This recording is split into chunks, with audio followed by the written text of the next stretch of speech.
ವೀಕ್ಷಕರಿಗೆಲ್ಲ ನಮಸ್ಕಾರ. ಹಿಂದೂ ಧರ್ಮ ಯೂಟ್ಯೂಬ್ ಚಾನಲ್ಗೆ ಸ್ವಾಗತ. ಶ್ರೀ ಲಕ್ಷ್ಮಿ ಅಷ್ಟೋತ್ತರದಿಂದ ಬಹಳಷ್ಟು ಪ್ರಯೋಜನವನ್ನು ಸಾಕಷ್ಟು ಮಂದಿ ಕಂಡಿದ್ದಾರೆ. ಅದರಲ್ಲಿ ನಾನು ಸಹ ಒಬ್ಬಳು. ನೀವು ಕೂಡ ಪ್ರಯತ್ನ ಮಾಡಿ ನೋಡಿ. ತಾಯಿಯ ಮಹಿಮೆ, ಅಷ್ಟೋತ್ತರದ ಪ್ರಭಾವ ನಿಮಗೆ ಖಂಡಿತ ಆದಷ್ಟು ಬೇಗ ನಿಮಗೆ ಗೊತ್ತಾಗ್ಬಿಡುತ್ತೆ. ಯಾರು ಪ್ರತಿನಿತ್ಯ ಶ್ರೀ ಲಕ್ಷ್ಮಿ ಅಷ್ಟೋತ್ತರವನ್ನು ಪಠನೆ ಮಾಡೋದ್ರಿಂದ ಅಥವಾ ಕೇಳೋದ್ರಿಂದ, ಪ್ರತಿನಿತ್ಯ ಮನೆಯಲ್ಲಿ ಬೆಳಗ್ಗೆ ಮತ್ತು ಸಂಜೆ ಮಹಾಲಕ್ಷ್ಮಿ ಅಷ್ಟೋತ್ತರವನ್ನು ಕೇಳಿ, ಇಲ್ಲ ಅಂದರೆ ನೀವು ಜಪ ಮಾಡೋದ್ರಿಂದ ಮನೆಯಲ್ಲಿ ಎಷ್ಟಾದರೂ ಕೋಟಿ ಕೋಟಿ ಸಾಲ ಇದ್ದರೂ ಸಹ ಬೇಗನೆ ತೀರೋಗುತ್ತೆ. ಹಾಗೆ ಸಂಪತ್ತು, ಐಶ್ವರ್ಯ, ಅಭಿವೃದ್ಧಿ ಆಗ್ತಕ್ಕಂಥದ್ದು, ಹಾಗೆ ಆರ್ಥಿಕ ಅಡೆತಡೆಗಳು, ಸಾಲದ ಸಮಸ್ಯೆ, ಯಾವುದೇ ರೀತಿ ಹಣಕಾಸಿನ ಸಮಸ್ಯೆ ಇದ್ದರೂ ಸಹ ಆದಷ್ಟು ಬೇಗನೆ ತಾಯಿ ನಿವಾರಣೆ ಮಾಡಿ ಕೊಡ್ತಾಳೆ. ಹಾಗೆ ಮಕ್ಕಳಿಲ್ಲ ಅಂತ ಸಮಸ್ಯೆಯಿಂದ ಕೊರಗ್ತಾ ಇದ್ದರೆ ಈ ಶಕ್ತಿಯುತ ಮಹಾಲಕ್ಷ್ಮಿ ಅಷ್ಟೋತ್ತರವನ್ನು ಕೇಳೋದ್ರಿಂದ ಅಥವಾ ಜಪ ಮಾಡೋದ್ರಿಂದಲೂ ಸಹ ನಿಮಗೆ ಸಂತಾನ ಭಾಗ್ಯವನ್ನು ತಾಯಿ ಲಕ್ಷ್ಮಿ ಕರುಣಿಸ್ತಾಳೆ ಹಾಗೂ ಮನೆಗೆ ಅಷ್ಟೈಶ್ವರ್ಯ ಪ್ರಾಪ್ತಿ. ಶ್ರೀ ಲಕ್ಷ್ಮಿ ಅಷ್ಟೋತ್ತರ ಶತನಾಮಾವಳಿ. ಓಂ ಪ್ರಕೃತ್ಯೈ ನಮಃ, ಓಂ ವಿಕೃತ್ಯೈ ನಮಃ, ಓಂ ವಿದ್ಯಾಯೈ ನಮಃ, ಓಂ ಸರ್ವಭೂತ ಹಿತಪ್ರದಾಯೈ ನಮಃ, ಓಂ ಶ್ರದ್ಧಾಯೈ ನಮಃ, ಓಂ ವಿಭೂತ್ಯೈ ನಮಃ, ಓಂ ಸುರಭೈ ನಮಃ, ಓಂ ಪರಮಾತ್ಮಿಕಾಯೈ ನಮಃ, ಓಂ ವಾಚೇ ನಮಃ, ಓಂ ಪದ್ಮಾಲಯಾಯೈ ನಮಃ, ಓಂ ಪದ್ಮಾಯೈ ನಮಃ, ಓಂ ಶುಚಯೇ ನಮಃ, ಓಂ ಸ್ವಾಹಾಯೈ ನಮಃ, ಓಂ ಸ್ವದಾಯೈ ನಮಃ, ಓಂ ಸುದಾಯೈ ನಮಃ, ಓಂ ಧನ್ಯಾಯೈ ನಮಃ, ಓಂ ಹಿರಣ್ಮಯೇ ನಮಃ, ಓಂ ಲಕ್ಷ್ಮೇ ನಮಃ, ಓಂ ನಿತ್ಯಪುಷ್ಟಾಯೈ ನಮಃ, ಓಂ ವಿಭಾವರ್ಯೇ ನಮಃ, ಓಂ ಆದಿತ್ಯೇ ನಮಃ, ಓಂ ದಿತ್ಯೈ ನಮಃ, ಓಂ ದೀಪ್ತಾಯೈ ನಮಃ, ಓಂ ವಸುದಾಯೈ ನಮಃ, ಓಂ ವಸುಧಾರಿಣ್ಯೇ ನಮಃ, ಓಂ ಕಮಲಾಯೈ ನಮಃ, ಓಂ ಕಾಂತಾಯೈ ನಮಃ, ಓಂ ಕಾಮಾಕ್ಷೈ ನಮಃ, ಓಂ ಕಮಲಸಂಭವಾಯೈ ನಮಃ, ಓಂ ಅನುಗ್ರಹಪ್ರದಾಯೈ ನಮಃ,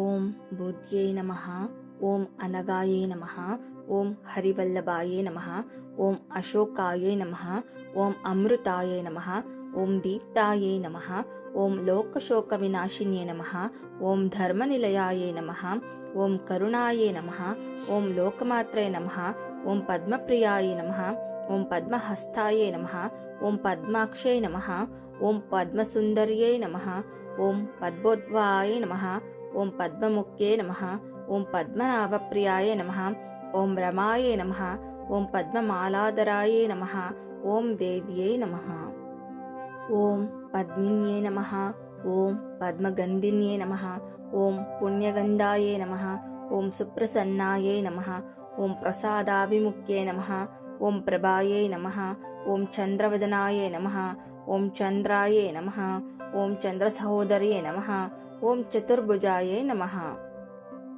ಓಂ ಚಂದ್ರರೂಪಾಯೈ ನಮಃ, ಓಂ ಇಂದಿರಾಯೈ ನಮಃ, ಓಂ ಇಂದುಶೀತಲಾಯೈ ನಮಃ, ಓಂ ಆಹ್ಲಾದಜನನ್ಯೈ ನಮಃ, ಓಂ ಪುಷ್ಟ್ಯೈ ನಮಃ, ಓಂ ಶಿವಾಯೈ ನಮಃ, ಓಂ ಶಿವಾಕರ್ಯೈ ನಮಃ, ಓಂ ಸತ್ಯೈ ನಮಃ, ಓಂ ವಿಮಲಾಯೈ ನಮಃ, ಓಂ ವಿಶ್ವಜನನ್ಯೈ ನಮಃ, ಓಂ ತುಷ್ಟ್ಯೈ ನಮಃ, ಓಂ ದಾರಿದ್ರ್ಯನಾಶಿನ್ಯೈ ನಮಃ, ಓಂ ಪ್ರೀತಿಪುಷ್ಕರಿಣ್ಯೈ ನಮಃ, ಓಂ ಶಾಂತಾಯೈ ನಮಃ, ಓಂ ಶುಕ್ಲಮಾಲ್ಯಾಂಬರಾಯ ನಮಃ, ಓಂ ಶ್ರಿಯೇ ನಮಃ, ಓಂ ಭಾಸ್ಕರ್ಯೈ ನಮಃ, ಓಂ ಬಿಲ್ವನಿಲಯಾಯೈ ನಮಃ, ಓಂ ವರಾರೋಹಾಯೈ ನಮಃ, ಓಂ ಯಶಸ್ವಿನ್ಯೇ ನಮಃ, ಓಂ ವಸುಂಧರಾಯೈ ನಮಃ, ಓಂ ಉದಾರಾಂಗಾಯೈ ನಮಃ, ಓಂ ಹರಿಣ್ಯೈ ನಮಃ, ಓಂ ಹೇಮಮಾಲಿನ್ಯೈ ನಮಃ, ಓಂ ಧನಧಾನ್ಯಕರ್ಯೈ ನಮಃ, ಓಂ ಸಿದ್ಧ್ಯೈ ನಮಃ, ಓಂ ಸ್ತ್ರೈಣಸೌಮ್ಯಾಯೈ ನಮಃ, ಓಂ ಶುಭಪ್ರದಾಯೈ ನಮಃ,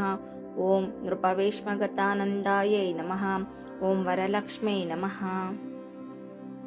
ಓಂ ವಸುಪ್ರದಾಯೈ ನಮಃ, ಓಂ ಶುಭಾಯೈ ನಮಃ, ಓಂ ಹಿರಣ್ಯಪ್ರಾಕಾರಾಯೈ ನಮಃ, ಓಂ ಸಮುದ್ರತನಯಾಯೈ ನಮಃ, ಓಂ ಜಯಾಯೈ ನಮಃ, ಓಂ ಮಂಗಳಾಯೈ ನಮಃ, ಓಂ ವಿಷ್ಣುವಕ್ಷಸ್ಥಲಸ್ಥಿತಾಯೈ ನಮಃ, ಓಂ ವಿಷ್ಣುಪತ್ಯೈ ನಮಃ, ಓಂ ಪ್ರಸನ್ನಾಕ್ಷೈ ನಮಃ, ಓಂ ನಾರಾಯಣ ಸಮಾಶ್ರಿತಾಯೈ ನಮಃ, ಓಂ ದಾರಿದ್ರ್ಯಧ್ವಂಸಿನ್ಯೈ ನಮಃ, ಓಂ ದೇವ್ಯೈ ನಮಃ, ಓಂ ಸರ್ವೋಪದ್ರವ ನಿವಾರಿಣ್ಯೈ ನಮಃ, ಓಂ ನವದುರ್ಗಾಯೈ ನಮಃ, ಓಂ ಮಹಾಕಾಳ್ಯೈ ನಮಃ. ಓಂ ಬ್ರಹ್ಮ ವಿಷ್ಣು ಶಿವಾತ್ಮಿಕಾಯೈ ನಮಃ. ಓಂ ತ್ರಿಕಾಲ ಜ್ಞಾನ ಸಂಪನ್ನಾಯೈ ನಮಃ. ಓಂ ಭುವನೇಶ್ವರ್ಯೈ ನಮಃ.